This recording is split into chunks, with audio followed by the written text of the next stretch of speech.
Habari ndugu wapenzi watazamaji wa Kilimo ni Fursa TV. Ni mimi yule tena, ni Baraka Batson Ngeyeko, ni mwanafunzi kutoka Chuo cha Sasa Teknolojia MUST katika kozi ya kilimo biashara ama Bachelor of Business. Leo tutakuja kujifunza zaidi katika kilimo cha mahindi, na leo sio kama tulivyozoea kilimo cha parachichi, lakini leo tutajifunza kilimo cha mahindi na kilimo vingine vyote mbalimbali, lakini leo tutazungumzia sana kilimo cha mahindi. Leo tutazungumzia kilimo cha mahindi tukiwa na mtaalamu wetu Daniel Kasenti. Yeye atajieleza ni nani na anafanya nini na anafanya shughuli gani katika shamba hili na ni kivipi tutafanya mahindi yaweze kustawi. Karibu bwana Daniel. Asante sana.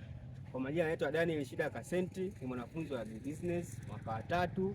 Leo tutajifunza kidogo kuhusu kilimo cha mahindi. Hatua ya kwanza tunaandaa shamba. Kama shamba lina majani mengi, kwanza unafyeka vizuri, kisha baada ya hapo unalima. Ukishalima vizuri inakaa kama wiki moja au wiki 2. After hapo unachora mashimo, unakata. Maana sasa hapa hatuna vifaa, tungeonyesha jinsi ya kukata au mashimo.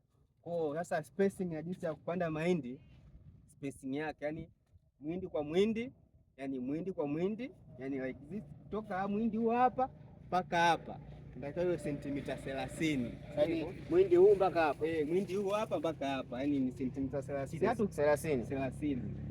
Kwa hiyo kama unapanda moja unaweza ukapunguza just kidogo mpaka 25 hivi. Kama unaweka mahindi mawili 30 inakaa vizuri. Sawa. Mtaalamu, leo nataka unieleze ni mbinu gani ama hatua zipi ambazo unachukua kabla ya kupanda, na unamshauri mkulima ni vitu gani aviandae kabla ya kupanda zao la mahindi?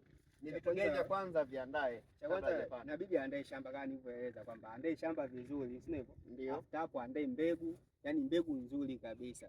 Kwa mfano kama DK 700 ngapi hizo, kuna Tembo 719, hizo ni mbegu nzuri ambazo kwa Mbeya hapa zinastawi vizuri sana. Ndio. Kwa after hapo aandae na mbolea ya kupandia. Mbolea zipo za kupandia, zipo nyingi sana. Kuna ya Laotecha. Kwa mbolea cha kwanza inabidi aandae nini? Mbegu na shamba ambapo shamba limelimwa vizuri. Cha pili inabidi aandae mbegu. Cha tatu inabidi aandae mbolea. Cha nne inabidi aandae madawa, si ndio? Madawa Kokosa ni madawa yapi ambayo sana inabidi atumie mkulima wa mahindi? Na madawa sasa, mahindi wao yanasumbuliwa sana na wadudu. Wadudu wa aina gani? Labda kuna wadudu wanaitwa Worms. Mfano wale wanakuwa kwenye mahindi, kisha tafuna mahindi sasa anakuwa humu ndani. Tafuna mahindi, kuna wengine wanaitwa Worms, wanatoboa. Kuna wengine wanatoboa ya mashina, kwa nakuta ndani mwindi unakuwa ukui kwa afya vizuri. Kuna wale wengine wanaitwa pia, kuna mahindi akishakuwa, kuna wadudu wengine wanakula yale mahindi. Sio? Yaani yale kuna mafilisi wao wanatoboa yale mahindi. Sasa ndugu mtaalamu, nataka unieleze kivipi haya mahindi, kwa nini yamebabuka hivi? Haya kubabuka hapa. Inaonekana hapa kidogo tumemesa kwenye dawa na kuzidisha dawa. Hapa ni changamoto ya kuzidisha dawa, si ndio? Changamoto ya kuzidisha dawa, sio ugonjwa, changamoto ya kuzidisha dawa. Nikajua labda ni ugonjwa, labda ya ukauka, labda kukosa madini fulani shamba. Okay. Kwa sasa shamba hili almost umetumia kama capital, yani ni la ukubwa gani na umetumia kama capital kiasi gani, na estimate capital ya kupata faida labda baada ya yield kupata na test ya kuvuna shingapi? Yaani hili hapa shamba tumepanda mbegu nusu kilo na mnataka kama 6,000. Sasa natarajia labda kuvuna shingapi hapa? Yaani kwa hapa tukivuna labda tukapata kama debe 5. Ambapo kwa sasa hivi debe 5 kwa bei ya sokoni kwa sasa hivi kama 12,000. Unaweza kupata 60 kwa ile hapa eneo. Kwa ile eneo tu 60. Sasa je, ni kwa muda gani mtatumia kufuata 60 na ni kweli mtapata 60 au mtapata hasara? Hamna. Hata tukipata 60 sio hasara, itakuwa faida. Sababu tulinunua mbegu kama 6,000. Mbolea mnunua shilingi ngapi? Mbolea tununua kama sado 2. Kwanza ni shilingi ngapi? Sado moja inakuwa kama 21. Kwa maana mbili. Kwa bara 2. Bana ndio ongeza F6 inakuwa elfu ngapi? Kama kwa bara 8.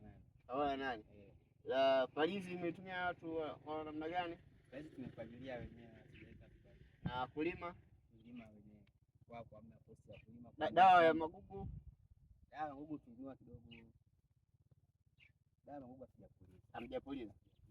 Labda dawa ya vidudu, wadudu? Wadudu tununua moja, Snow Tiger tununua shilingi ngapi? Kama 10,000 ukiongeza yeye pale elfu bana ngapi inakuwa shilingi kama 58. Kwa faida yenu inakuwa shilingi 2,000. Nayo ni faida. Nayo ni faida. Kwa maana hiyo kutokana na utaalamu wenu hiyo estimate inaweza kuwa zaidi ya hapo. Zaidi ya hapo naona mazao yetu. Hiyo 60 ni ya chini. Tunaanzia hapo. Kwa ukiweka labda unasema utapata toto hili utapata labda shilingi 60,000, maana yake hapa utapata shilingi 2,000 faida yako. Net profit. Okay. Asante sana bwana. Natumaini watazamaji mmeweza kujua vingi na kuelewa vingi ambavyo vinatakiwa katika masuala ya mahindi. Mimi sio mtaalamu wa mahindi lakini hapa mtaalamu wetu ametueleza namna gani uzalishaji wa mahindi bora na njia zipi zifuatwe. Je, labda ni kwa namna gani mahindi yanakuwa, labda kwa muda wa miezi mingapi?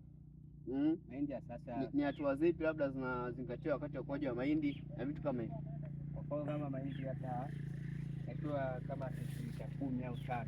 Ndio. Kama kuna majani mengi na ngugu nyingi unaweza kupuliza dawa kali inaitwa agriweed ambayo ukipuliza hiyo agriweed inaua ni selective weed killer.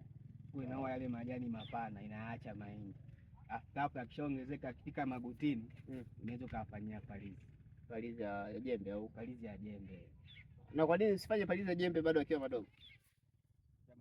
Sasa akiwa madogo sana hivyo kufanyia palizi unaweza kukata. Sinakuwa madogo sana. Kwa hiyo sijaongeza katika magotini ndio inakuwa vizuri kufanya palizi ya jembe. Sawa.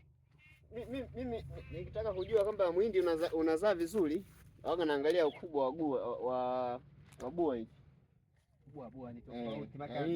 Mbegu zipo za aina nyingi. Ukishaona ukubwa wa bua kama hivi, joge muhindi unaokuja na yenyewe ni mkubwa. Ukiona bua linakuja dogo na muhindi nini? Mdogo. Bwana, njoo tuoneshe vizuri mahindi.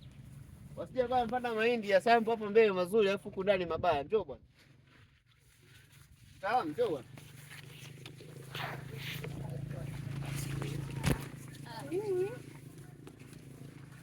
Kumbe shamba hili wanaote vizuri na tunavyoona haitakuwa debe 5 kama nilivyosema. Sahihi kabisa. Estimation. Kwa ni estimation. Kwa ninavyoona itakuwa ni zaidi ya debe 5. Basi sawa, mimi ndugu mtazamaji, ukitaka kupata Daniel Kasenti kufundisha kuhusu kilimo cha mahindi zaidi na namna gani soko la mahindi litavyokuwa na vitu vyote, unaweza kufanya namba zako za simu 0757891929. Okay, usisahau kusubscribe, kufollow, kulike na kushare. Hapa ni Kilimo ni Fursa TV. Njoo tena kwenye kilimo kingine. Bye.